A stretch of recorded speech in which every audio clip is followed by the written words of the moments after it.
Dis avec moi, Saint-Esprit, tu es bienvenu. Lève ta main, dis-lui, Saint-Esprit, tu es bienvenu.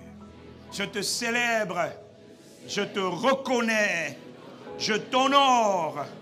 Esprit de Jésus-Christ, je te remercie pour ta présence. Amen. Nous avons vu que dès le commencement, le principe de la Trinité divine apparaît dans la parole de Dieu. 3 personnes distinctes se précisent et se distinguent, chacune étant Dieu, le Père, le Fils et l'Esprit, ou encore le Saint-Esprit. La première personnalité qui est mentionnée individuellement est l'Esprit de Dieu. Et quand on parcourt les Écritures, nous avons vu qu'il existe une unicité et en même temps une différence. Une unicité et une différence entre Dieu et son Esprit. C'est-à-dire que Dieu et son Esprit est un, mais Dieu et son Esprit sont aussi différents. 1 plus 1 plus 1 n'égale pas 3 dans le royaume. 1 plus 1 plus 1 égale 1. C'est un mystère, c'est le mystère de la Trinité divine. Nous avons vu que les dernières paroles prononcées par Jésus, le Christ, avant son ascension dans Acte 1, verset 13, ont été la promesse de la venue imminente de la personne du Saint-Esprit. 10 jours plus tard, le Saint-Esprit est arrivé. 50 jours après la résurrection de Christ, le Saint-Esprit est arrivé sur la scène. Et nous avons vu que les disciples de l'église primitive, l'église était forte, l'église était conquérante, l'église était consistante, l'église était solide. Je parle de l'église primitive, l'église de la première ère, des 200 années après Jésus-Christ. Cette église était puissante, même les 300 ans après Jésus-Christ. Ils étaient puissants parce qu'ils avaient compris le rôle, la personne du Saint-Esprit. Parce qu'ils avaient une intimité, une communion avec la personne du Saint-Esprit. Le Saint-Esprit était réellement le Seigneur de l'Église, le maître de l'Église, le boss de l'Église. Il l'honorait, il communiait avec le Saint-Esprit. Ils respectaient la personne du Saint-Esprit. Ils honoraient la personne du Saint-Esprit. Ils connaissaient la personne du Saint-Esprit. Quelqu'un me dit le Saint-Esprit. Cet enseignement est nouveau pour beaucoup d'entre nous. Quelqu'un me dit Amen. Et c'est une excellente révélation parce qu'elle va assurément contribuer à transformer nos vies. Nous avons vu qu'à travers les Écritures, le Saint-Esprit ou encore l'Esprit de Dieu est appelé de plusieurs manières. Et chaque manière et chaque appellation du Saint-Esprit correspond à un rôle, correspond à un trait de caractère, correspond à une fonction particulière ou à une mission particulière du Saint-Esprit. On l'appelle l'Esprit de Dieu, l'Esprit de Jésus. On l'appelle l'Esprit de Christ, on l'appelle l'Esprit de l'Éternel. On l'appelle l'Esprit de gloire, on l'appelle l'Esprit de grâce, de vérité. On l'appelle l'Esprit du Seigneur, on l'appelle d'une multitude de manières. Mais nous avons vu aussi ces dernières semaines que les jours du Saint-Esprit, quelqu'un me dit les jours du Saint-Esprit. Nous avons vu que les jours du Saint-Esprit avaient été prophétisés par Joël, par les prophètes de l'Ancien Testament, par Joël, par Jérémie, par Ésaïe, par Ézéchiel. Plus de 900 ans, 1000 ans, imagine 1000 ans avant la venue du Messie, avant l'arrivée sur la terre du Christ, les jours de l'Esprit avaient déjà été prophétisés, avaient été annoncés. Toutes les prophéties sur le Saint-Esprit, sur les jours, sur l'arrivée du Saint-Esprit, annoncées, nous avons vu des temps merveilleux, une saison merveilleuse pour le peuple de Dieu sur la terre, des saisons, des temps merveilleux. Ces prophéties qui annonçaient que ces prophéties annonçaient que les temps seraient glorieux, ce seraient des temps où le nom du Seigneur, le nom de l'Éternel serait glorifié, serait magnifié, serait exalté, serait loué sur la terre à travers son peuple. Ces prophéties annonçaient qu'on verrait le peuple de Dieu, qu'on soit croyant ou incroyant, on dira quand même, ouh, je ne connais pas Dieu, mais gloire à Dieu parce que ces gens-là, ils sont différents, ils ont quelque chose. Quelqu'un me dit Amen. Ces temps, ces prophéties annoncées, ce seraient des temps où, ce seraient des temps de sainteté, des temps de pureté, des temps d'obéissance à Dieu. Ce ne seraient plus des temps de désobéissance comme dans les temps passés où le peuple violait l'alliance de Dieu, se souillait. Non, ce seraient des temps de pureté où le peuple de Dieu haïrait le péché. Ah, tu n'as pas dit amen, c'est pas grave. Où le peuple de Dieu détesterait le péché. Lorsqu'ils pêchent, ils s'humilieront, ils se repentiront, ils se retourneront vers Dieu en invoquant la miséricorde de Dieu. Il fut un temps où les gens aimaient le péché. Ils aimaient pécher, ça ne les dérangeait pas. Mais les prophéties annonçant les jours de l'Esprit disaient que quand les jours de l'Esprit viendront, même quand ils donneraient, c'est-à-dire les peuples de Dieu auraient la capacité de se détacher du péché. Il détesterait le péché. Il dit, ah, pas moi, ne me touche pas, tout ce que tu veux, mais pas moi, parce que moi, Dieu habite en moi. Amen. Ah, quelqu'un me dit amen. Et je sais quelqu'un qui te dit, oh, le pasteur recommence encore. Non, je continue seulement. Il annonçait des temps d'intimité, des temps de communion, des temps où Dieu serait le Père et nous serions les enfants. Dieu serait le Créateur et nous serions la création. Des temps où l'intimité, la communion, la complicité avec le Père de grâce et d'amour seraient retrouvées. Des temps où on pourrait rentrer directement dans la présence de Dieu sans une multitude de rituels, de rites, de cérémonies, où on ferme les yeux, on est dans la présence de Papa.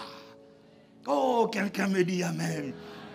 Ce n'était pas le cas hier. Pour aller dans la présence de Dieu, il fallait traverser toute une multitude de protocoles. Et d'ailleurs, on n'avait même pas le droit de s'approcher de la présence même de Papa, du cœur de son cœur. C'était inconcevable. Il annonçait des temps où pour rentrer dans la présence de Dieu, il faudrait simplement fermer les yeux, ouvrir les yeux et tout de suite dans la présence de Dieu. Parce que Dieu est esprit, il faut que ceux qui l'adorent en esprit et en vérité. Quelqu'un me dit amen. Dis-moi, j'aime ce Dieu-là. Il annonçait des temps de complicité, d'intimité, de proximité. Il annonçait des temps où les conditions de vie du peuple de Dieu changeraient. Où on ne dirait pas ce peuple-là est décomposé, disloqué, démembré, décérébré, démodulé, déstructuré. Où on verrait plutôt le peuple de Dieu restauré, reconstruit, rebâti, merveilleusement transformé par la puissance du Saint-Esprit. Il annonçait des temps où Dieu, à travers les hommes, dominerait sur la surface de la terre. Tout cela serait possible, disaient les prophéties, parce que Dieu allait venir habiter à l'intérieur des hommes. Dieu ne serait plus quelque part dans une maison, dans une tente à Jérusalem. Dieu ne serait plus quelque part en Samarie, dans un tabernacle. Dieu ne serait plus quelque part dans un tabernacle ou dans une maison. Non, ça c'était hier. Le temps, les prophéties disaient que Dieu allait être maintenant et allait établir sa demeure à l'intérieur de chaque être humain. Et quand les croyants, ceux qui auraient reçu Dieu en eux, marcheraient, c'est Dieu qui marcherait. Est-ce que quelqu'un me suit? Quelqu'un me dit amen. Tout cela serait possible parce que Dieu allait revenir habiter dans le cœur des hommes. Dis-lui bienvenue, Saint-Esprit. Lève ta main, dis-lui bienvenue, Saint-Esprit. Et pour que Dieu puisse venir habiter en l'homme, il fallait que la race humaine soit purifiée. Parce que la race humaine avait péché depuis le commencement, depuis Adam, la race humaine avait péché. Et Dieu ne pouvait pas venir habiter dans l'homme si l'homme n'avait pas été purifié. Et pour que les péchés soient purifiés, il fallait que Dieu lui-même vienne verser son sang précieux. Parce que la Bible dit dans le Hébreu chapitre 9 verset 22, sans effusion de sang, il n'y a pas de pardon. Quand on veut purifier quelque chose dans les sphères invisibles, on verse le sang et par le sang, on purifie. Par le sang, on lave. Par le sang, on sanctifie. Est-ce que quelqu'un me suit? Nous avons fait une découverte importante sur la volonté parfaite de Dieu ces dernières semaines. Nous avons vu que le Père a une volonté parfaite pour chaque être humain sur la surface de la terre. Nous avons vu que Dieu nous dit dans Luc chapitre 11 au verset 13, le Seigneur nous dit clairement, si donc méchants comme vous l'êtes, vous savez donner de bonnes choses à vos enfants, combien à plus forte raison le Père céleste donnera-t-il le Saint-Esprit à ceux qui le lui demandent. Je vous recommande et je vous supplie de ne pas lire ce verset, mais de laisser cette parole être extrait de ce verset et pénétrer vos cœurs. Jésus dit, vous avez des enfants, vous aurez des enfants. Même quand on est un minimum méchant, quand on a un enfant qu'on aime, on veut son bonheur, on veut son bien-être, on veut son épanouissement. Peut-être que je ne veux pas le bonheur de tous les enfants, mais je veux au moins le bonheur de mes enfants, parce que ce sont mes enfants. Et même si je suis méchant, mais pour mes enfants, je ne serai pas méchant. Pour mes enfants, je me battrai pour acheter au moins des vêtements. Pour mes enfants, je me battrai au moins pour acheter du lait, pour acheter de la nourriture. C'est un signe d'amour, parce que quand on aime, on donne. Quand on aime, on protège. Et Dieu dit, mais si donc vous là, méchants comme vous êtes, vous les humains qui êtes variants, vous savez donner des choses excellentes, des cadeaux excellents, des cadeaux privilégiés, des cadeaux merveilleux à vos enfants, combien à plus forte raison, médite ce passage, laisse cette parole pénétrer dans ton cœur, qu'elle ne vienne pas dans ton oreille, mais qu'elle pénètre la partie la plus profonde de ton cœur. Il dit, combien à plus forte raison le Père Céleste donnera-t-il le Saint-Esprit? Il est en train d'expliquer que le Saint-Esprit est le don le plus excellent, le plus parfait, le cadeau le plus merveilleux. Dieu fait un don aux hommes. Dieu veut faire un don aux hommes. C'est sa volonté parfaite depuis toujours. Il a toujours voulu donner aux hommes tout ce qu'il avait de plus cher, c'est-à-dire sa personne, Dieu lui-même, à travers son esprit. Quelqu'un me dit Amen.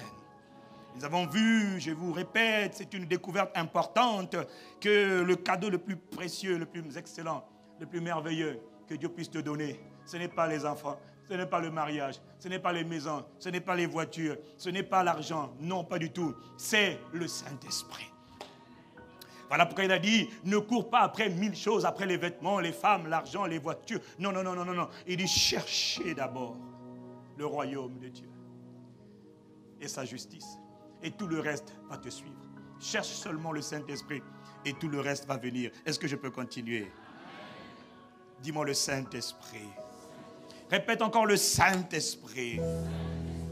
Alors, qu'avons-nous dit à propos de cette personne qu'on appelle le Saint-Esprit? Nous avons dit que le Saint-Esprit est Dieu. Le Saint-Esprit est Dieu. Nous avons dit aussi que le Saint-Esprit est une personne, et nous l'avons démontré à travers plusieurs versets, plusieurs passages. Nous avons dit que le Saint-Esprit est une personne. Quelqu'un me dit que le Saint-Esprit est une personne.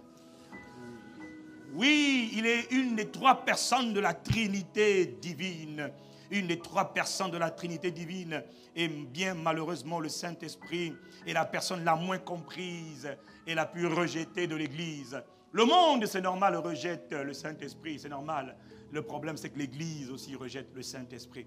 Parce qu'on ne le connaît pas. Et pourtant, l'Église primitive, l'Église des premiers jours, le connaissait parfaitement.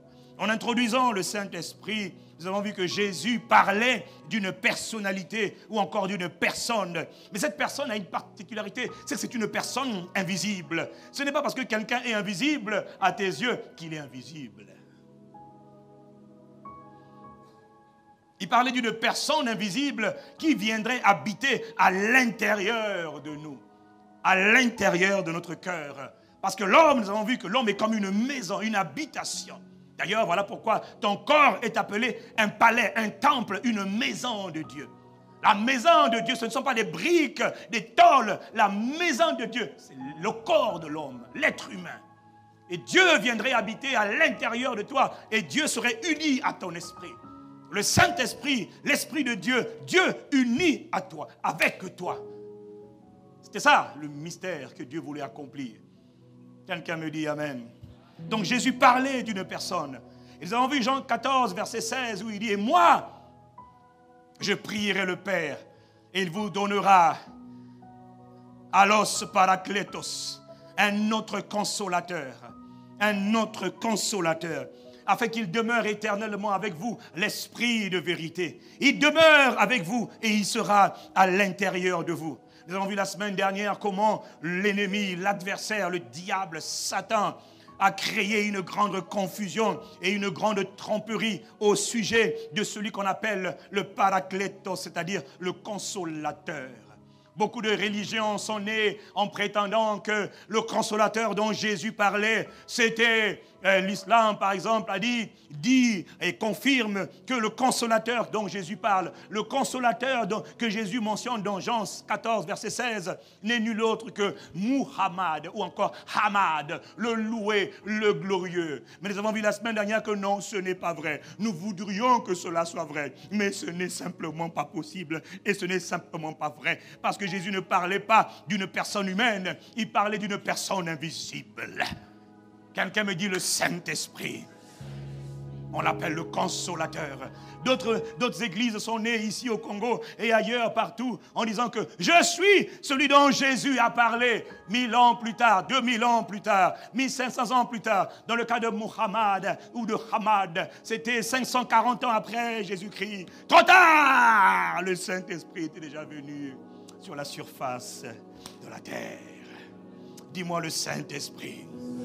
Jésus faisait référence à une personne invisible, non pas à une chose matérielle. Il ne parlait pas de matérialité, mais il parlait de personnalité. Il y a une différence entre personnalité et matérialité. Beaucoup de gens qui travaillent avec le Saint-Esprit ne sont pas conscients que le Saint-Esprit, beaucoup pensent que le Saint-Esprit est une matérialité, donc ils pensent que c'est un feu, ils pensent que c'est de l'eau. Non, il agit comme un feu, il consume comme un feu, il foudroie comme un feu dévorant, parce qu'il est un feu dévorant, mais il n'est pas un feu.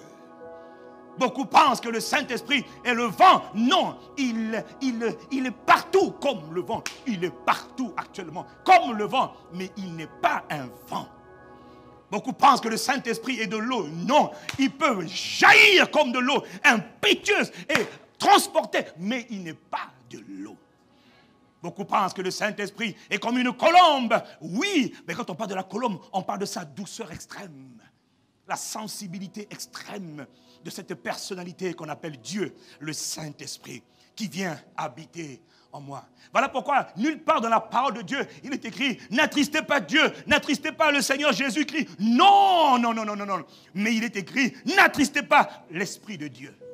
N'attristez pas l'Esprit de Dieu. Pourquoi? Parce qu'il est extrêmement sensible.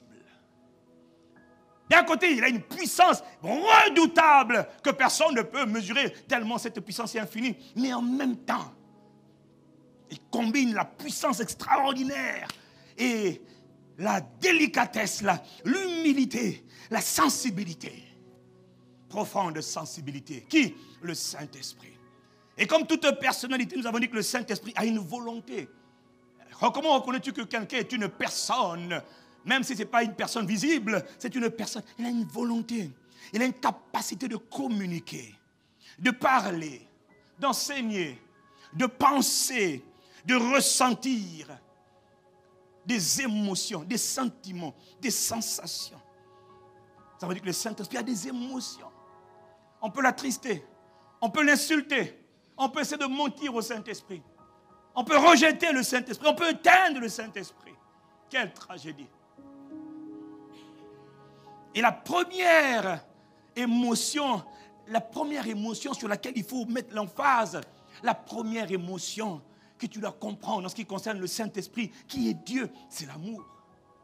Dieu est amour. Il ne donne pas l'amour, il est l'amour. Et le Saint-Esprit est amour.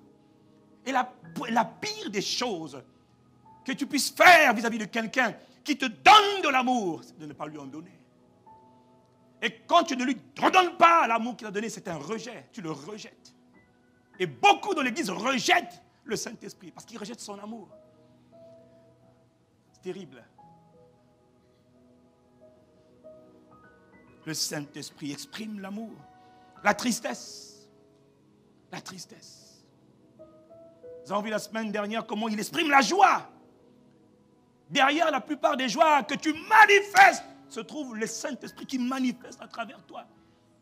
Parfois, derrière l'amour que tu manifestes pour Dieu, c'est l'Esprit, ou pour les gens, c'est l'Esprit qui te pousse, qui passe par toi pour manifester ses émotions. Quelqu'un me dit Amen. Et tu sais quand il est attristé, tu sais quand tu as désobéi au Saint-Esprit, comment il n'arrive même plus à parler. Comment il veut te parler une fois, deux fois, tu n'écoutes pas. Comment tu commets le péché et tu ne te repens pas tout de suite, immédiatement. Tu consommes et tu nourris et tu caches, tu l'attristes. Il te pousse, il te met dans le cœur de te repentir, mais tu bloques. Tu dis, mais si je repens, et ton orgueil prend le dessus, tu l'attristes. Il y en a même qui sont allés coucher avec des hommes, coucher avec des femmes. Il oublie que le Saint-Esprit est en lui. Il est en train de coucher le Saint-Esprit sur une prostituée, sur un homme étranger, sur une femme étrangère. Et puis il se lève. Il dit, pardon Seigneur. Pardon quoi? Tu m'as souillé. Tu as souillé ma maison. Tu souilles mon palais. Tu souilles mon temple. tu dis pardon. Et le lendemain encore, tu recommences. Tu attristes le Saint-Esprit de Dieu. C'est terrible. Terrible. Le Saint-Esprit peut donc attrister. Le Saint-Esprit peut aussi être heureux. Et c'est notre responsabilité de faire sa joie. De faire sa joie. Je suis né pour la joie de son cœur. Rien que le fait d'être conscient que le Saint-Esprit est une personne et qu'il a des émotions devrait te pousser à faire attention à ce que tu dis et à ce que tu fais. À ta manière de te conduire. Quelqu'un me dit Amen. Est-ce que quelqu'un me suit? Qui est le Saint-Esprit de Dieu? Que peut-on dire sur le Saint-Esprit? Le Saint-Esprit est responsable de l'expansion du royaume de Dieu sur la terre. Responsable, le principal responsable du déploiement, de l'expansion du règne de Dieu sur la terre, c'est le Saint-Esprit. Ce ne sont pas les évangélistes, on va le voir, c'est d'abord le Saint-Esprit. À ce titre, le Saint-Esprit est le représentant permanent du royaume de Dieu sur la terre. Mais avant de développer sur ce point, je voudrais d'abord revenir un peu en arrière, parce que c'est bien de donner, de dire des choses, mais il faut que nous ayons toujours ce qu'on appelle la vue d'ensemble, le schéma global. Quelqu'un me dit vue d'ensemble. La vue d'ensemble. Je voudrais donc revenir d'abord un tout petit peu en arrière. Quand je reviens un peu en arrière, je reviens au commencement. Au commencement, Dieu. Dieu est amour. Dis-moi, Dieu est amour. Frère, si tu n'as pas compris ça, déjà tu as un problème grave. La Bible dit Dieu est amour. Elle ne le dit pas pour te faire plaisir. Elle dit parce que c'est dans la nature de Dieu d'aimer. Dieu est amour. Voilà pourquoi parfois tu vois que Dieu tolère le méchant pendant une durée que toi tu n'aurais pas tolérée. Et tu ne comprends pas pourquoi il laisse faire certaines choses. Dieu est amour. Et Dieu a tout créé par amour. La motivation de Dieu en créant les cieux, au commencement, les cieux et la terre. Au commencement, Dieu créa les cieux et la terre avec comme motivation l'amour. C'est parce qu'il aime qu'il crée. Et en plus, il aime tellement que Dieu a créé par le Fils, par le Christ. Il a créé toutes choses avec amour. Et ce Dieu qui est Père, qui a créé tout avec amour, avait décidé de créer une grande famille. Quelqu'un me dit une grande famille. Une grande famille composée d'enfants qui lui ressemblent et qui fonctionnent et qui opèrent exactement comme lui. Grande famille d'enfants exactement comme lui et qui opèrent exactement comme lui. Ils ont son cœur, son caractère, sa nature, mais en même temps, ils font exactement comme lui. Ils manifestent sa sagesse, ils manifestent sa gloire, ils manifestent son intelligence sur la surface de la terre. C'était ça la volonté de Dieu, manifestée en Genèse chapitre 1, verset 26. Puis Dieu dit, faisons les hommes à notre image, selon notre ressemblance. Image, ressemblance. Il faut qu'ils nous ressemblent, il faut qu'ils soient comme nous et il faut qu'ils opèrent comme nous. Image et ressemblance. Afin qu'ils dominent exactement comme nous, qu'ils gouvernent la terre. Dieu a donc créé une race qu'on appelle la race humaine, ou encore les êtres humains. Il a créé la race humaine avec comme motivation l'amour. Quelqu'un me dit l'amour. Il a créé la race humaine avec amour, par amour, pour l'amour. Voilà pourquoi quand il crée la race humaine, il s'arrête un instant. Il ne dit pas, la Bible ne dit pas que Dieu vit que cela était beau. Non, la Bible dit, Dieu vit que cela était très beau. Il dit, oh, cette race humaine, les humains, exactement comme moi, comme mon miroir. Quand je les vois, je me vois. Quelle finesse, quelle beauté. C'était sa fierté. C'était sa création la plus raffinée. C'était son chef-d'œuvre. Il était fier de sa création. Il était fier d'avoir créé la race humaine. Il était heureux. Son cœur de père était dans la joie parce qu'il voyait son chef-d'œuvre. Il dit, ça c'est très bon. Et l'univers tout entier disait, waouh, la race humaine, des humains, ils sont des esprits, ils possèdent des âmes et ils habitent dans un corps. Leur corps était un corps de terre, conformément à la planète Terre sur laquelle ils habitent. Et Dieu, il aime tellement la race humaine qu'il a donné à la race humaine la domination, le mandat de gouverner la magnifique planète bleue qu'on appelle la planète Terre.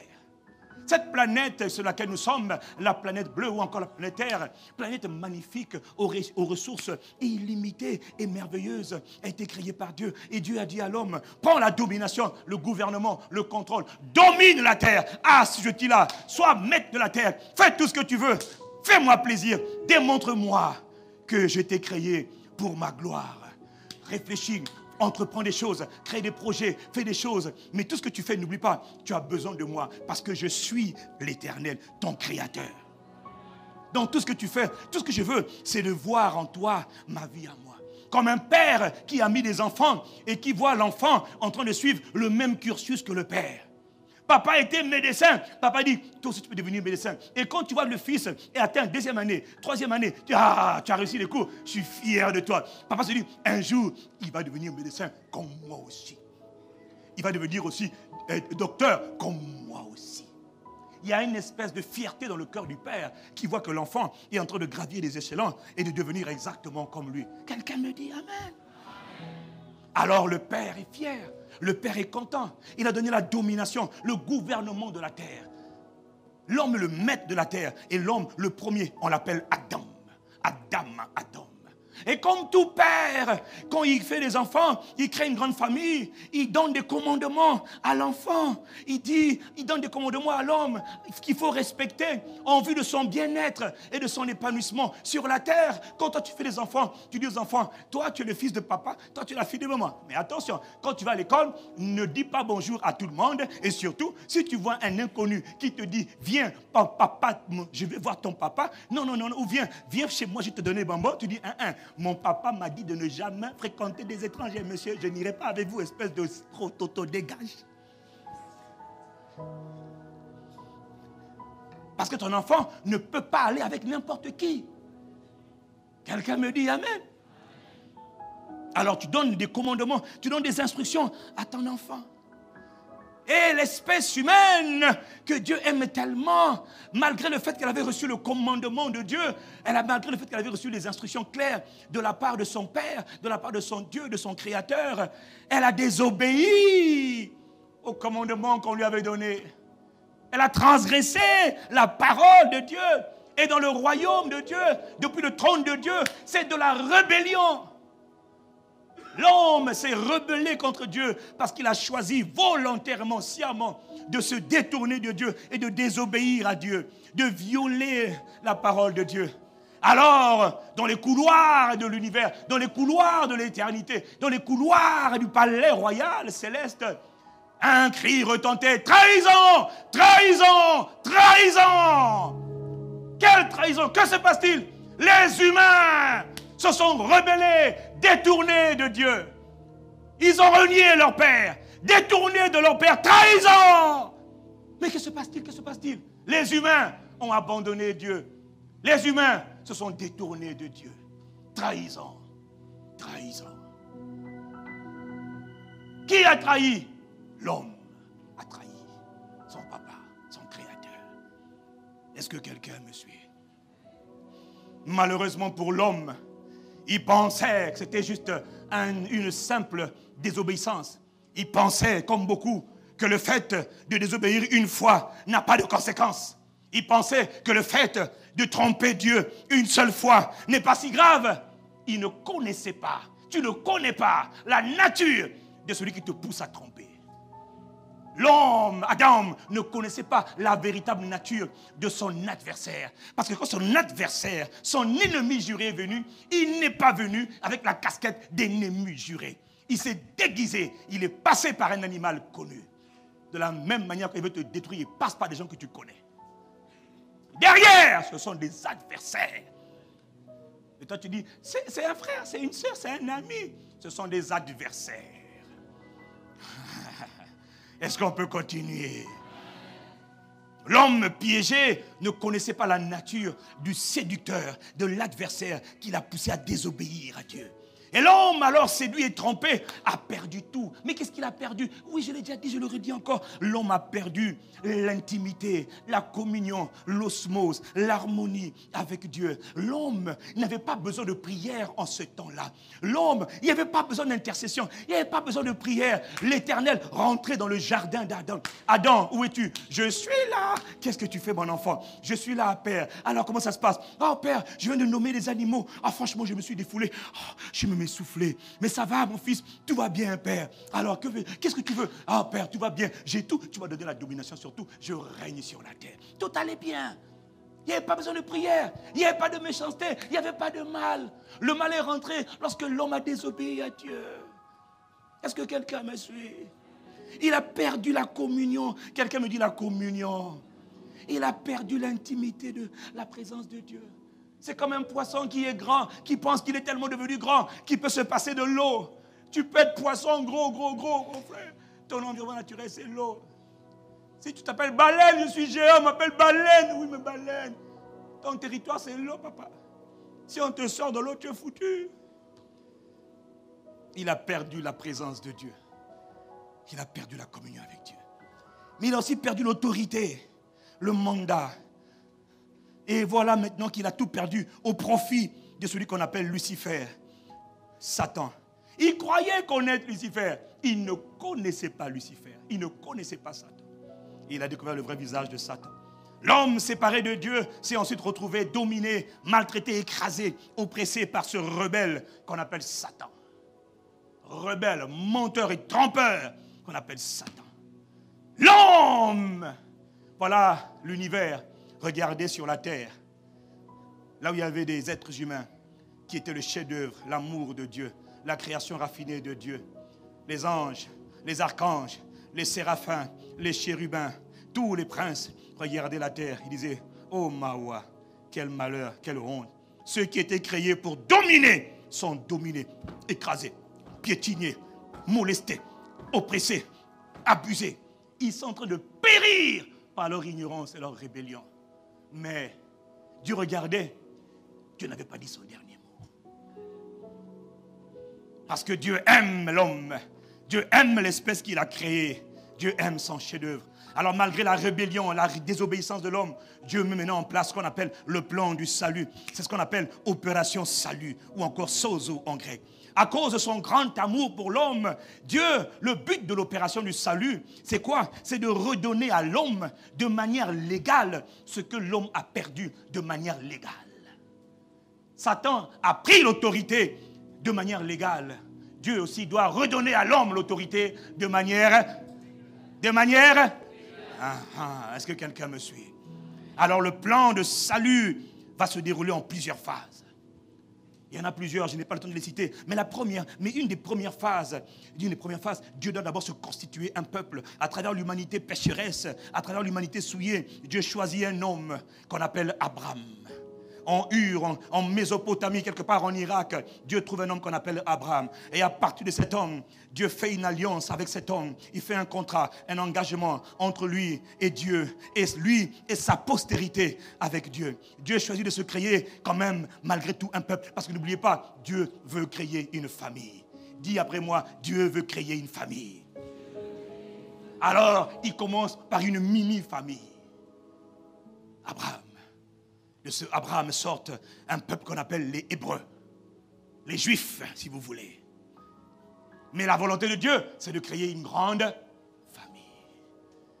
Dès que Dieu prend Abraham, il le met de côté. Maintenant, Dieu va envoyer ce qu'on appelle des prophètes. Dieu va parler à son peuple qui est sous alliance avec lui à travers les prophètes.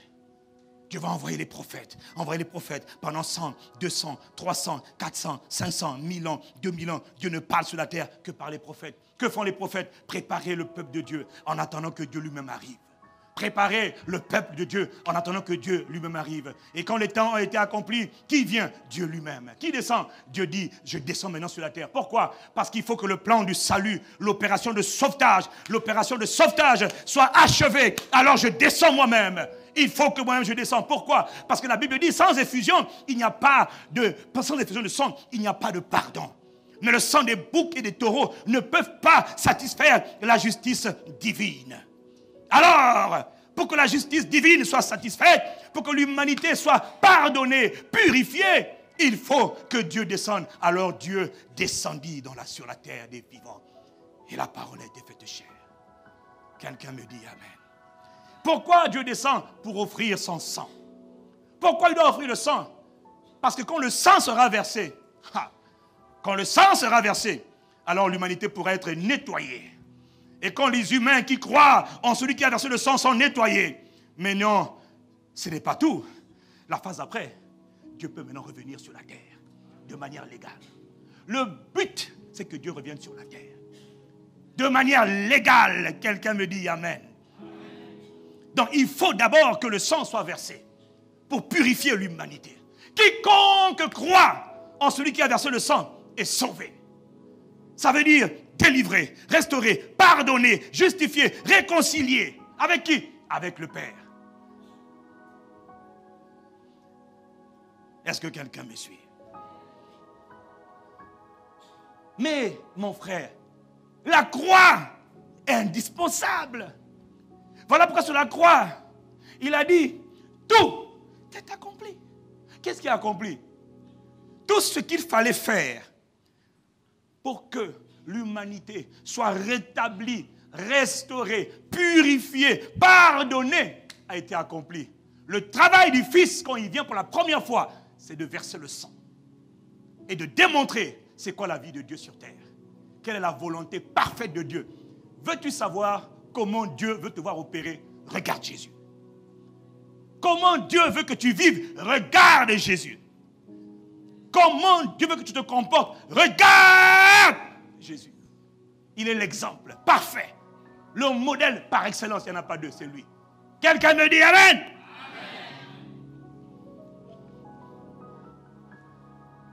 Dieu ne s'arrête pas là, à la croix. Non, la croix n'est que le moyen légal. Quelqu'un me dit légal. La croix, le sang versé, c'est le moyen légal par lequel maintenant Dieu peut dire mon heure est arrivée, les jours de l'Esprit viennent. Pourquoi? Parce que j'avais dit à Joël, j'avais dit à Ézéchiel, j'avais dit à Jérémie, j'avais dit que les jours viennent où je répondrai de mon esprit sur toute chair, où je veux faire une chose nouvelle. Ces jours sont arrivés, pourquoi? Parce que le sang a été versé. Ils ne sont plus souillés, parce que je ne pouvais pas habiter dans une maison qui est sale. Maintenant que la maison a été purifiée, Dieu dit, hey, maintenant je descends. Qui descend? Dieu. Qui? Le Saint-Esprit. Ah, quelqu'un me dit Amen ici. Dieu descend. Mais pourquoi est-ce qu'il descend? Parce que Jésus a accompli le travail de la purification. Maintenant, l'Esprit doit venir. Où? En l'homme. Pourquoi? Pour accomplir le mandat initial qui avait été donné à Adam. C'est-à-dire, gouverner la terre. Par moi, avec moi, soyez maître de la terre. Dominer la terre. Et Dieu fait une chose qui est terrible. Et la Bible dit que Satan, les démons, les agents du diable n'avaient pas vu venir le coup. Parce qu'ils ne savaient pas ce que Dieu allait faire. S'ils avaient su, ils n'auraient pas crucifié le Seigneur de gloire.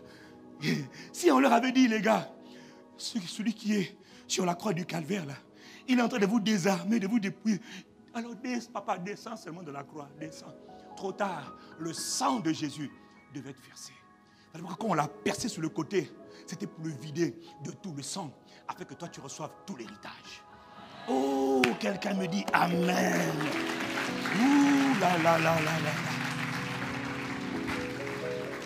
Et logiquement même, Dieu dans sa sagesse infiniment variée, aurait pu en finir avec l'ennemi, avec Satan et ses hordes de principautés, d'être méchant dans les lieux célestes. Non, Dieu dit non, je ne veux pas finir avec lui maintenant. Son heure n'est pas encore arrivée. Par contre, maintenant que je reviens de manière légale dans l'homme, le Saint-Esprit vient maintenant et dit, comme mon esprit vient en toi, maintenant toi, être humain, je t'avais créé avec le mandat de dominer la terre.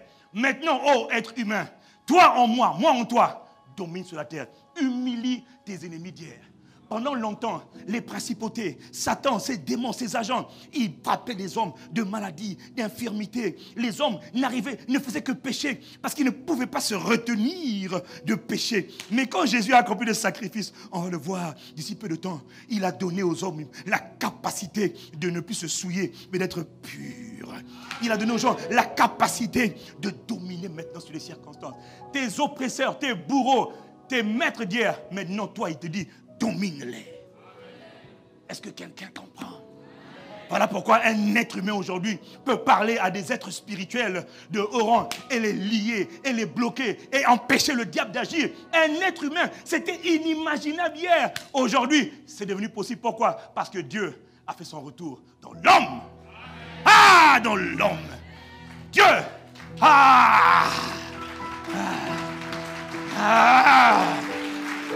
L'homme est redevenu le quartier général de Dieu sur terre. Moi, je m'appelle moi-même le quartier général. Quand je vais en ville, c'est Dieu qui s'est déplacé en ville. Makataya rabakada. Kombo sadabakaya. Makasaba.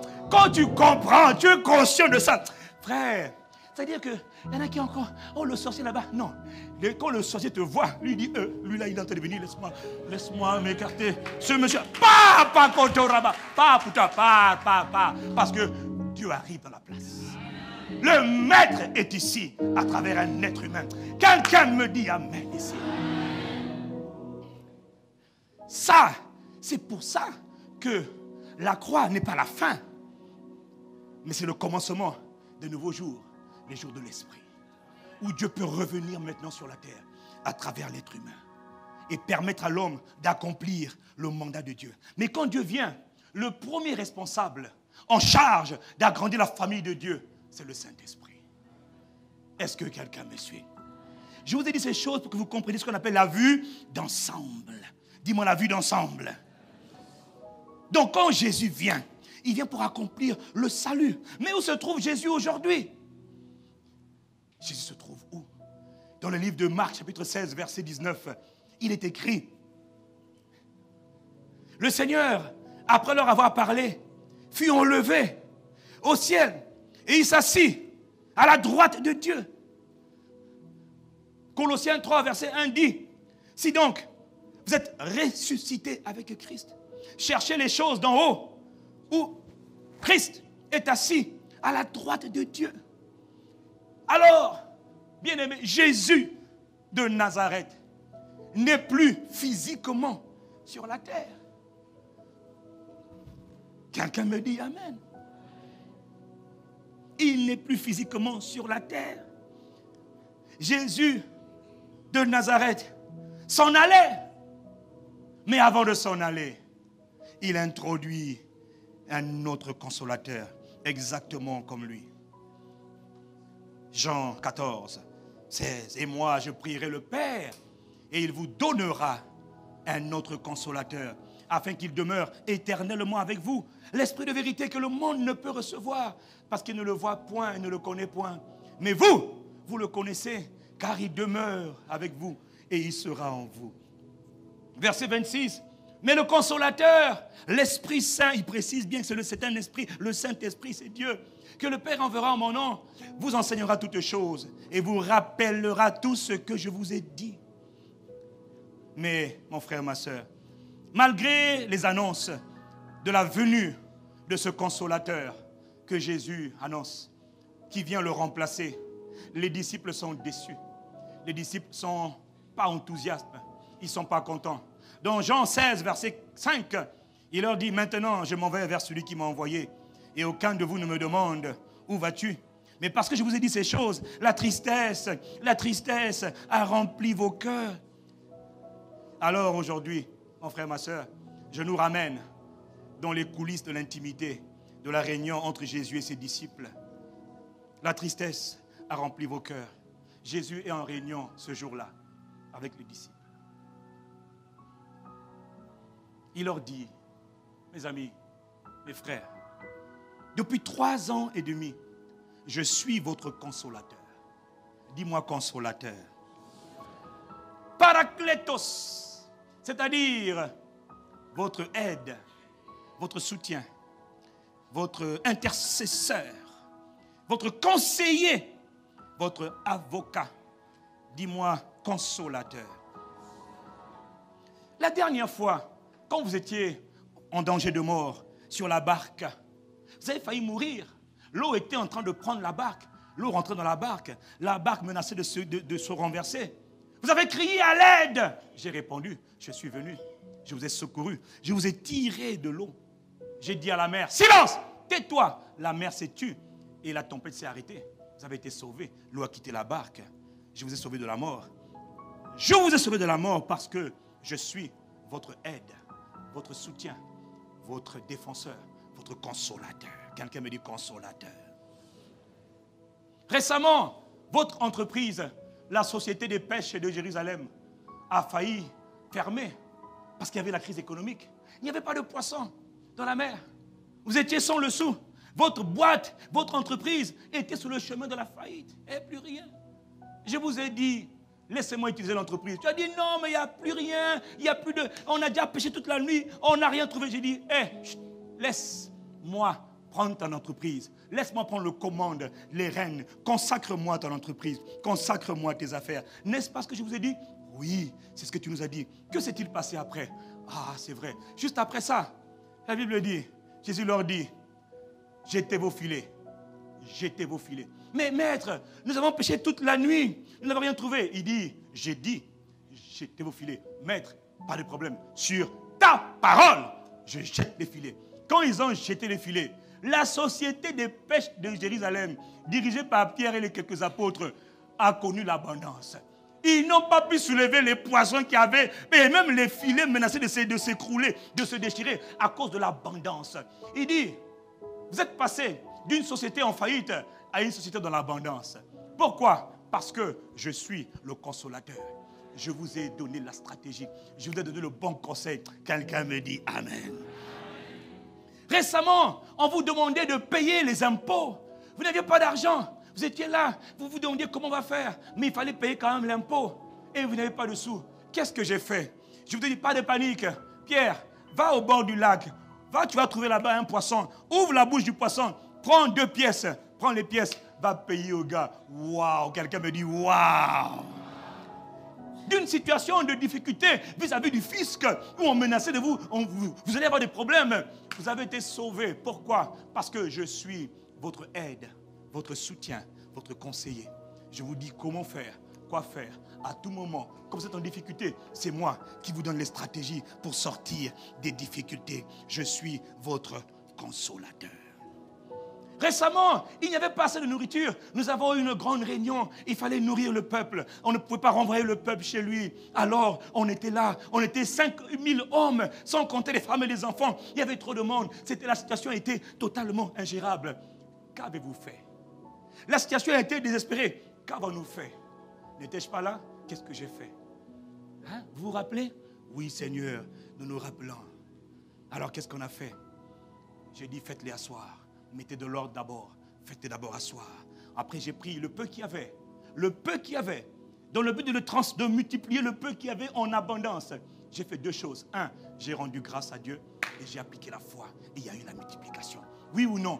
Oui, Seigneur. Comment ai-je fait ça? Parce que je suis votre consolateur, votre aide, votre soutien, votre conseiller. C'est moi qui vous donne les stratégies à chaque moment, à chaque difficulté. Je suis là pour vous aider, dit le Seigneur. Quelqu'un me dit Amen. J'étais avec vous, j'ai vu l'état du monde. Le monde qui vous hait, le monde qui vous détruit, le monde qui vous méprise. Et dans le monde, les gens vous haient pour rien. Ils vous font la guerre pour rien. J'ai vu, vous êtes dans le monde. Vous n'êtes pas du monde. Vous êtes actuellement dans le monde. Et quand je vois le monde, je vois les guerres, je vois les querelles, je vois les divisions. Les gens se divisent constamment. Et quand j'ai vu cela, alors moi, votre consolateur, qu'est-ce que j'ai fait? J'ai intercédé pour vous. J'ai prié pour vous. Pourquoi? Afin que vous soyez, malgré vos différences, malgré vos origines diverses, malgré vos nationalités diverses, j'ai prié pour vous, afin que vous soyez un, comme le Père et moi, nous sommes. J'ai intercédé pour vous. Vous ne saviez pas, mais j'ai prié pour vous. J'ai intercédé pour vous. Pourquoi? Parce que je suis votre consolateur, votre intercesseur.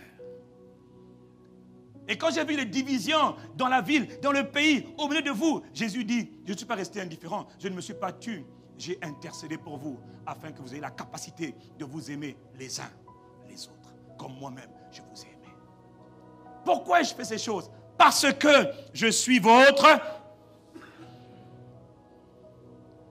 Parce que je suis votre consolateur. J'ai prié afin que vous soyez un les uns les autres. Quand j'ai vu que dans le monde, le diable frappait, ravageait les gens par des maladies, des calamités, des catastrophes, des accidents, des fléaux, toutes sortes de choses mauvaises qui arrivent. Alors moi, dans Jean chapitre 17, qu'est-ce que j'ai fait? Rappelez-vous, je ne suis pas resté indifférent. J'ai vu que tout allait mal au milieu de vous. Les gens meurent à côté de vous. Mais vous, vous n'êtes pas morts. Pourquoi? Parce que moi, j'ai prié pour vous. J'ai intercédé pour vous. C'est le travail du consolateur. Priez pour les autres. Priez pour vous. Le consolateur que je suis auprès de vous, j'ai prié pour vous. J'ai intercédé pour vous. Afin que vous soyez pas enlevés du monde, mais que vous soyez dans le monde préservés du malin. Quelqu'un me dit amen. Préservés et délivrés dans le monde du mal qui frappe la plupart des gens. Pourquoi? Parce que je suis votre... J'ai intercédé pour vous, pour que vous soyez capables, les gars, de manifester ma gloire sur la terre, de démontrer ma gloire, parce que je suis votre consolateur, votre intercesseur. Un jour, toi, Pierre, Satan te réclamait. Il y avait des réclamations sataniques qui venaient depuis ta vie passée, tes parents, tes aïeuls. Il y avait des démons qui te réclamaient parce qu'ils avaient le droit légal de réclamer ta vie. Mais Pierre, on te réclamait pour te détruire comme un froment, pour te bousiller. Pierre, tu n'étais pas au courant. J'ai intercédé pour toi afin que ta foi ne soit pas démolie.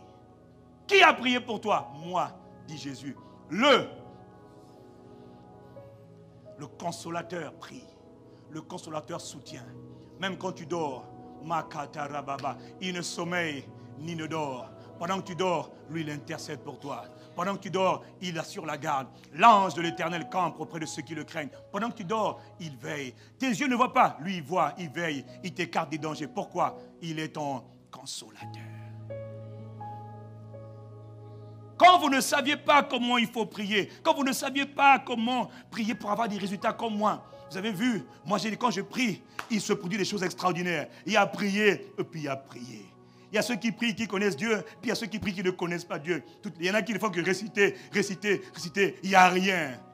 Il y en a qui savent prier selon la volonté de Dieu. Il dit, je vous ai montré dans Matthieu 5, comment est-ce qu'on fait pour prier, pour avoir des résultats. Vous m'avez dit, Seigneur, apprends-nous à prier. Alors je vous ai dit, quand vous priez, voilà le canevas. Dites notre Père, invoquez le Père qui est dans les cieux. Que tu sois reconnu comme étant le seul, l'unique et le véritable Dieu partout au Congo, partout sur la terre. C'est-à-dire que ton nom soit sanctifié. Que ton règne vienne, que ta volonté... Et je vous ai montré le canevas. Voilà comment il faut prier.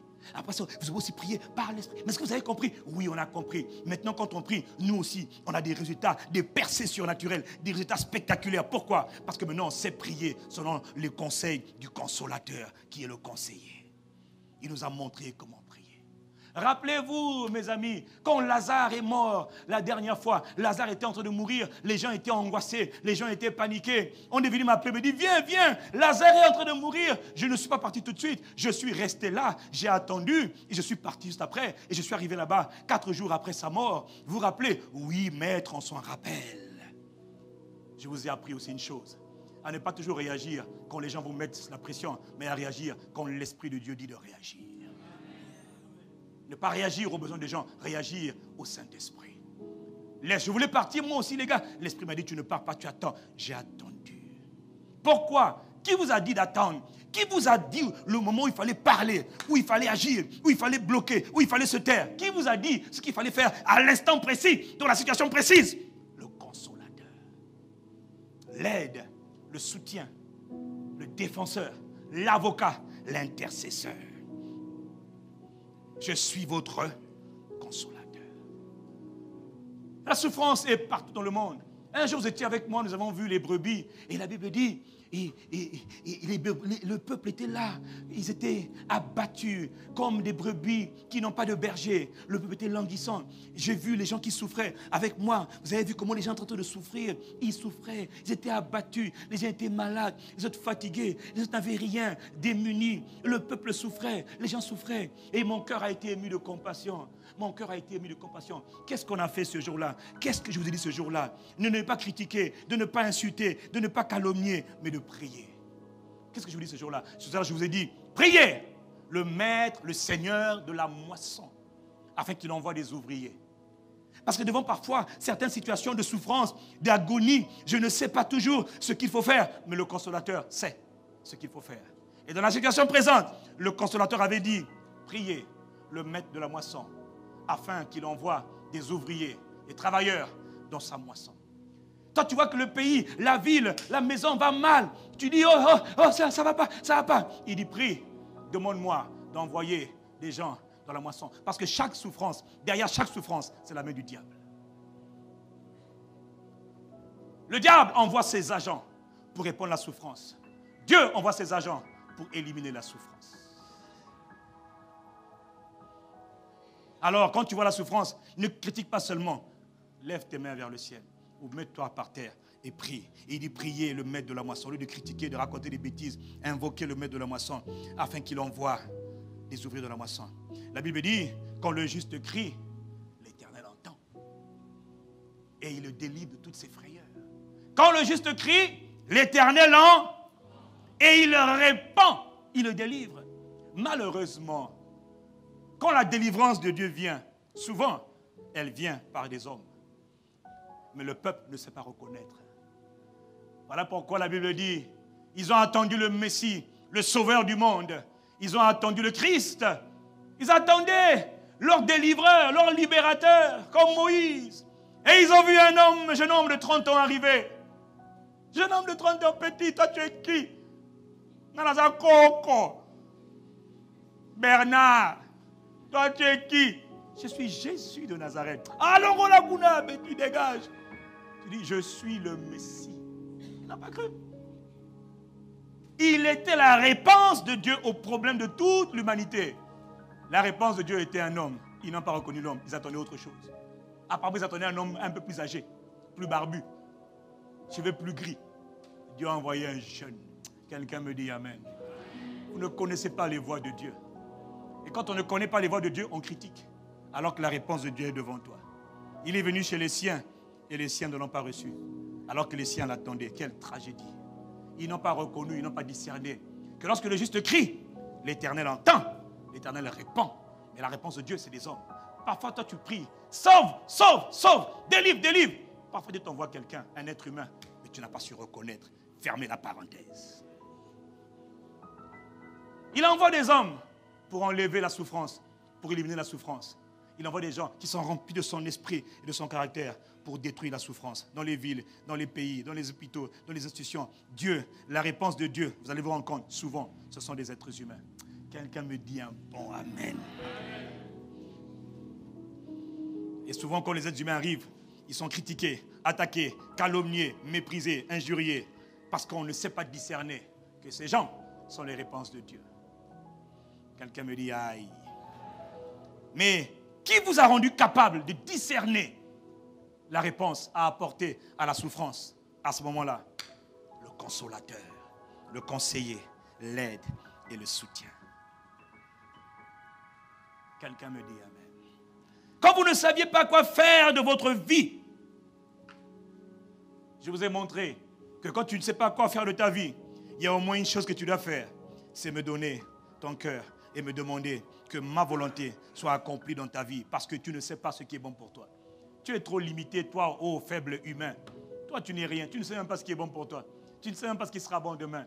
Voilà pourquoi tu ne sais pas ce que tu dois faire comme choix, comme décision dans ta vie. Demande-lui seulement, Seigneur, voici mon cœur qui veut faire ta volonté. Accorde-moi la grâce de faire ta volonté. Qui a dit cela? Qui a donné ce conseil? Le consolateur.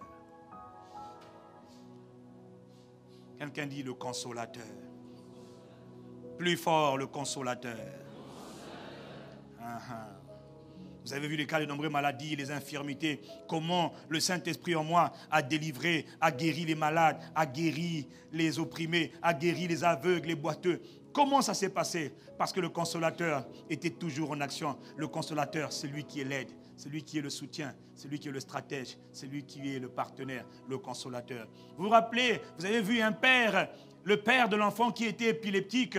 Quand on est descendu de la montagne, il y avait un enfant qui était tourmenté par un démon, par un esprit mauvais. Le père était tellement désespéré qu'il ne savait plus quoi faire. Et puis il a dit au Seigneur, Seigneur, si tu peux faire quelque chose, fais quelque chose. Rappelez-vous, qu'est-ce que je dis à ce père?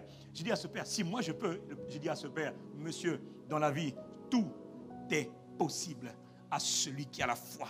Le désespoir que tu as actuellement, tu l'as parce que ta foi a disparu. Il faut nourrir ta foi, il faut augmenter la foi. Je vous ai montré ce qu'il faut faire quand les situations paraissent insurmontables, paraissent compliquées, paraissent périlleuses. Au lieu de commencer à courir, s'agiter, se lamenter, je vous ai dit, les amis, quand c'est comme ça, il faut aller augmenter le niveau de foi. Parce que plus la foi augmente, plus le miracle se produit. Plus la foi augmente, plus les choses deviennent possibles. Plus la foi augmente, plus tout devient possible. Voilà. Mais qui nous a donné ce conseil? Qui nous a aidé à comprendre ce qu'il fallait faire là, dans la situation précise? Ce n'était pas la peine de crier. Il fallait avoir la foi. C'est Jésus, le consolateur. Et pour terminer, vous avez vu, j'étais là, au milieu de vous. On me tendait des pièges tous les jours. Et un jour, pour me piéger, comme les gens n'attendent que ça, ils m'ont emmené une pièce, ils m'ont demandé, ils m'ont posé une question politiquement sensible, politiquement complexe. Eh mon maître, dis-moi, est-ce qu'il faut payer l'impôt à César? Oui ou non? C'était une question qui pouvait mener dans des difficultés. S'il avait dit non, ah bon? Les Romains le dirent, ah bon, c'est un rebelle, attaquez-le, tuez-le. S'il avait dit oui aussi, ah, donc finalement il est contre nous. Donc sa réponse était une réponse délicate. Il lui fallait, à cet instant précis, avoir la sagesse divine pour répondre et pour confondre les adversaires. Alors il leur a dit, rappelez-vous, je leur ai dit, le consolateur est intervenu, il a dit, donnez-moi une pièce. La pièce là, à qui est-elle? Qui est les fichiers sur la pièce? César. Alors il leur dit, donnez à César ce qui appartient à César, donnez à Dieu ce qui appartient à Dieu. Wow, le gars là, on ne peut pas l'avoir. Oh, il a gâté notre business. Oh.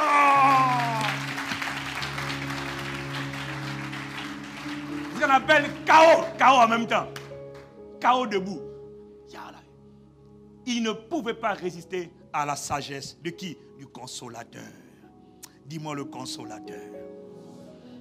Est-ce que vous me suivez? Alors Jésus leur dit, avec moi, à vos côtés, vous avez vécu depuis 3 ans et demi une vie. Vous avez dominé sur tout. Vous n'avez manqué de rien. Vous n'avez souffert de rien. Vous n'avez pas subi les circonstances de la vie. Vous avez dominé sur les circonstances de la vie. Vous n'avez pas toléré les choses. Vous avez changé les choses avec moi. Mais voyez-vous, mes disciples, mes amis, vous-même et les personnes autour de vous et les générations à venir auront les mêmes problèmes que vous. Parce que vous savez, dans la vie, il n'y a rien de nouveau sur le soleil. Ecclésiaste l'a dit dans le livre de Salomon l'a dit dans le livre d'Ecclésiaste. Ecclésiaste 1, verset 9. Ce qui a été, c'est ce qui sera. Et ce qui s'est fait, c'est ce qui se fera. Il n'y a rien de nouveau sous le soleil. Chaque génération a son lot de problèmes, de tourments, de maladies, de fléaux, de calamités, de catastrophes. Chaque génération. Nous sommes notre génération. La génération avant nous avait des problèmes. La génération avant celle-là avait des problèmes. Les générations il y a 10 ans avaient des problèmes. Et c'est régulièrement les mêmes problèmes. Les problèmes sont mis à jour. Certains deviennent parfois, certains en règle, d'autres n'arrivent pas à régler. Certains reviennent, encore plus compliqués qu'avant. Certains sont résolus, mais ils reviennent toujours d'une manière ou d'une autre. Parce qu'il n'y a rien de nouveau sous le soleil. Tant que l'heure de Satan n'est pas encore venue, et son heure va sonner tôt ou tard, il y aura encore sur la terre des fléaux, des souffrances, des querelles, des divisions, des guerres, des famines, de la pauvreté, des divisions, etc. Mais malgré tout ce que vous avez vu sur la terre, vécu sur la terre, vous avez vu, toutes ces choses existent, mais nous avons pu vivre une vie supérieure, une vie excellente, une vie de gloire, une vie de victoire. Vous n'avez subi rien, oui ou non? Oui. Tout allait bien? Oui. Depuis 3 ans et demi, avez-vous manqué de quelque chose? Non. Vous avez souffert? Non. on a dominé sur la souffrance. On a été critiqué, c'est vrai, mais on a surmonté les critiques. On a été accusé, on a surmonté les accusations. Quand on était malade, on a été guéri. On a eu des réponses à pratiquement toutes les questions. On a eu des solutions à tous les problèmes. Est-ce que quelqu'un me suit? Tout cela pourquoi, leur dit Jésus? Parce que moi, je suis le consolateur. Je suis avec vous. Parce que mon rôle, c'est d'être le soutien. Votre soutien en tout temps. Votre aide en tout temps. Votre conseiller en tout temps. Votre avocat en tout temps. Votre intercesseur, celui qui prie pour vous en tout temps. C'est mon job, dit Jésus. Parce que je suis le... Mais vous aussi, mes disciples, vous pouvez vivre le même genre de vie que vous m'avez vu vivre depuis 3 ans et demi. Parce que les amis, n'oubliez pas, j'ai passé 30 ans. Je suis né, moi, Jésus, Dieu, Fils de Dieu. Je ne suis pas né comme vous, avec une semence humaine. Je suis né avec la semence du Saint-Esprit. Mais en rentrant dans le monde, je me suis déshabillé, dépouillé de ma gloire. Je me suis dépouillé de tout ce qui faisait ma divinité. J'ai laissé ma puissance divine dans les cieux. Je suis descendu comme un simple homme. J'ai passé 9 mois dans le ventre d'une femme, d'une vierge qu'on appelle Marie. Je suis resté dans son sein pendant 9 mois et je suis sorti. Je ne suis même pas né dans un hôpital 5 étoiles. Je suis né sous une table parce qu'il n'y avait pas de place pour moi. Je vous ai montré en tout un exemple. Je suis venu et pendant 30 ans, les gars, j'ai vécu comme un homme ordinaire alors que j'étais 100% Dieu. Mon corps n'est même pas le même corps que le vôtre.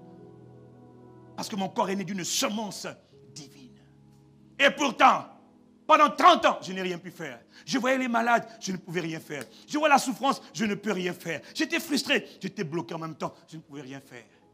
Mais là, à l'âge de 30 ans, mes apôtres, mes disciples, à l'âge de 30 ans, celui qui devait venir est venu sur moi. Et quand il est venu sur moi, alors que Jean-Baptiste me baptisait, j'étais en prière. Et quand j'étais en prière, sous la forme d'une colombe, comme une colombe, il est descendu. Qui? Le Saint-Esprit. Et à l'âge de 30 ans, de 30 ans à 33 ans et demi, vous avez vu le résultat. Ma vie a été une vie extraordinaire. Pourquoi? Parce qu'il était venu. Celui que j'attendais, le Saint-Esprit. Mes disciples, je vous dis que le don le plus précieux, le plus important que Dieu peut donner aux humains, c'est le Saint-Esprit. Je l'ai attendu pendant 30 ans. Il est venu, regardez, 3 ans et demi et 30 ans. Il n'y a pas de match, il n'y a rien à voir. Ma vie a été une vie extraordinaire. Elle a été une vie supérieure. J'ai dominé sur tout. J'ai dominé sur les maladies, dominé sur les fléaux, dominé sur les vents, dominé sur les tempêtes, dominé sur les calamités. J'ai imposé le silence aux malins. J'ai fait tout avec gloire. J'ai vécu une vie de qualité supérieure, une vie de domination, une vie de victoire. Exactement la vie que vous devez vivre. Quelqu'un me dit un peu amen. Moi, dit Jésus, je ne pouvais rien faire sans lui. Qui? Le Saint-Esprit. Toutes les paroles que je parlais, que je dis, ce n'est pas moi qui les dis, c'est le Père qui est en moi qui s'exprime. Les œuvres que vous voyez, ce ne sont pas mes œuvres, c'est les œuvres du Père. Par le Saint-Esprit, le Père est venu habiter en moi. Alors Jésus leur dit, vous comprenez maintenant? Ils disent, oui, je comprends. Le Père veut que vous aussi, vous viviez la même vie que moi. Ah bon? Pas seulement toi, mais nous aussi. Oui, le Père veut que tout le monde reçoive le Saint-Esprit. Alors, la tristesse a commencé à quitter leur cœur. Ah, on comprend maintenant. Et c'est donc au verset d'après, maintenant dans Jean 16, verset 7, maintenant il continue la phrase. Je vous le dis donc en vérité. Il vous est avantageux que je m'en aille.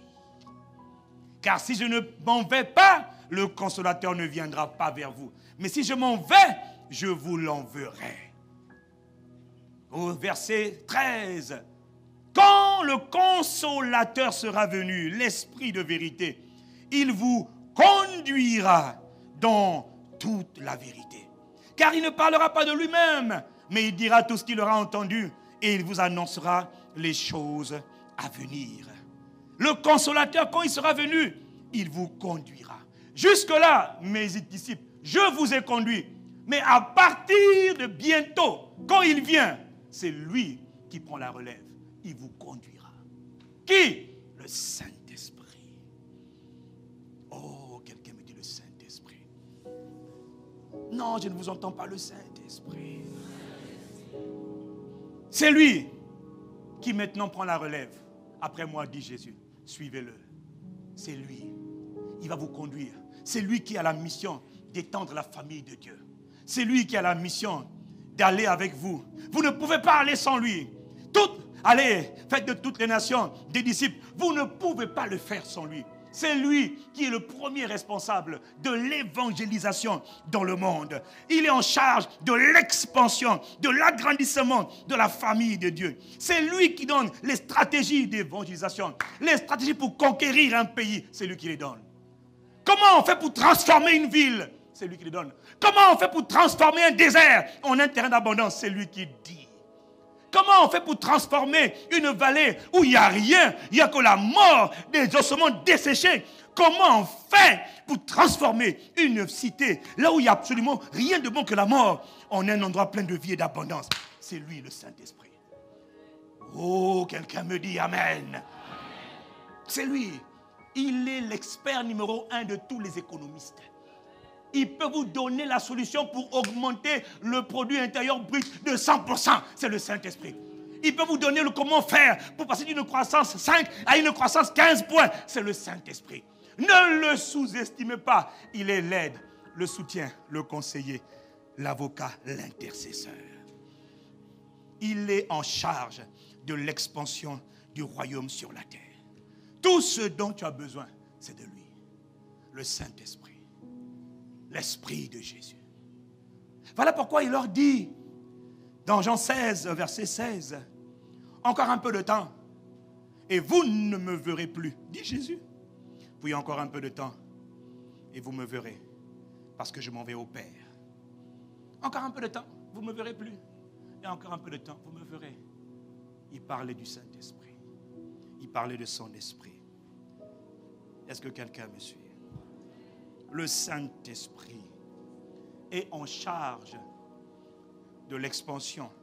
Tout ce que tu veux faire, tout ce que tu aspires à faire, tu ne peux le faire que par le Saint-Esprit.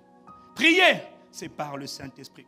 Tous les rôles que Jésus a eus auprès des disciples, le Saint-Esprit a le même rôle auprès de chaque croyant en qui il vient habiter. Autrement dit, là où ta vie était un océan de misère, là où ta vie était une vie limitée, bloquée, étouffée, quand le Saint-Esprit vient, ta vie doit s'étirer. Ta vie doit devenir une vie supérieure, une vie de victoire, une vie de conquête. Quand le Saint-Esprit vient, ce n'est pas moi qui le dis, c'est ce que Jésus a dit. Quand le Saint-Esprit vient, tu vis une vie où tu ne subis plus, où tu domines. Quelqu'un me dit Amen. Le problème, c'est que nous l'avons méprisé. Nous l'avons rejeté. Nous l'avons ignoré. Qui? Celui dont Jésus a parlé. Celui qui vient, le Saint-Esprit. Tragédie, tristesse. Voilà pourquoi l'Église, nous sommes là où nous sommes. Nous n'avons pas fait beaucoup d'efforts, nous n'avons pas eu de bons résultats. Le sel n'a pas influencé la sauce, c'est-à-dire le pays dans lequel elle est. La lumière n'a pas brillé parce que le Saint-Esprit n'était pas là. C'est lui, c'est par lui, c'est en lui que tout est... Dieu dit, sans moi, vous ne pouvez rien faire. Comme le poisson, si grand soit-il, hors de l'eau ne peut rien faire. Vous les humains, sans mon esprit, vous ne pouvez rien faire. Mais avec le Saint-Esprit, tu peux tout faire. Dis avec moi, avec le Saint-Esprit, tout devient possible pour moi. Alors mon frère, ma soeur, qu'as-tu fait de la personne la plus importante sur la terre? Qu'as-tu fait? Comment as-tu traité la personne la plus prestigieuse? Comment as-tu reçu le don le plus précieux que Dieu puisse donner à un être humain? Son esprit. Ce matin, vraiment mon frère, incline la tête en signe de révérence envers Dieu. Comment tu conçois, comment tu perçois le Saint-Esprit, l'Esprit de Jésus? Jésus dit, 30 ans, je n'ai rien pu faire parce qu'il n'était pas là. Il était Dieu, Fils de Dieu, mais incapable de faire quoi que ce soit. Et toi, tu penses que tu peux faire quelque chose sans le Saint-Esprit. Mon frère, ma soeur, je me rends compte à quel point il est bon de s'arrêter, de marquer une pause pour rendre grâce, pour dire merci. Merci. Nous voulons dire merci pour le Saint-Esprit. Nous voulons dire merci pour le don du Saint-Esprit. Repentez-vous et vous recevrez le don du Saint-Esprit. Le don du Saint-Esprit. Le don le plus merveilleux. Le cadeau le plus prestigieux. As-tu déjà pris le temps juste de lui dire, Saint-Esprit, merci, parce que tu es présent. Tu es le don du Père. Tu es le don que Jésus a envoyé. Jésus m'a dit de te suivre, Saint-Esprit de Dieu. Je veux te suivre, Esprit de Jésus. Je reconnais, je t'ai méprisé, je t'ai oublié, je t'ai ignoré pendant toutes ces années. Je ne te connaissais même pas. Esprit du Dieu vivant, voici mon cœur, voici ma vie, je viens tel que je suis. Je veux te rendre grâce. Je veux te rendre grâce. Je veux te rendre grâce. Père, merci pour le Saint-Esprit. Seigneur, merci pour le Saint-Esprit. Je rends grâce. Je rends pour le Saint-Esprit. Pour le Saint-Esprit et puissant Créateur. Je rends simplement merci pour le Saint-Esprit. Je veux te dire ma reconnaissance, Père dans les cieux. Je rends pour le Saint-Esprit, pour la venue de l'Esprit de Dieu, pour la venue de la personne la plus importante, pour l'Esprit de Jésus, pour le Saint-Esprit, pour l'Esprit de vie à mon roi. Jésus de Nazareth, notre Seigneur et notre Maître, nous te rendons grâce au Seigneur. Je rends, nous te disons merci de ce que tu as répondu au cri de détresse de ton peuple. Et tu as envoyé la promesse, tu as envoyé le don, le cadeau le plus merveilleux. Je rends grâce, je rends grâce à mon roi, à mon papa, à mon Seigneur. Je rends grâce pour le Saint-Esprit. Y a-t-il quelqu'un qui a envie de rendre grâce? Y a-t-il quelqu'un qui prend soudainement conscience? Y a-t-il quelqu'un qui prend conscience que la personne la plus importante sur la terre est le Saint-Esprit qui nous a été donné? C'est lui, l'unique, le royaume, qui représente le royaume. Je rends grâce au Père. Nous voulons simplement te dire, nous voulons simplement te dire merci. Merci, merci pour le Saint-Esprit. Merci pour ton esprit. Saint-Esprit, merci. Nous te reconnaissons, Saint-Esprit de Dieu. Nous t'adorons, Saint-Esprit. Nous te célébrons, nous te reconnaissons. Nous t'adorons ce matin, Esprit de Jésus. Oh, Esprit du Dieu vivant. Tendre Père, Jésus, nous te disons merci. Merci, merci, je rends d'abondance, action de grâce, le consolateur. Tu ne nous as pas laissés seuls, non, non, non. Tu ne m'as pas laissé orphelin, tu ne m'as pas laissé abandonné. Tu m'as donné l'Esprit Saint, le Saint-Esprit.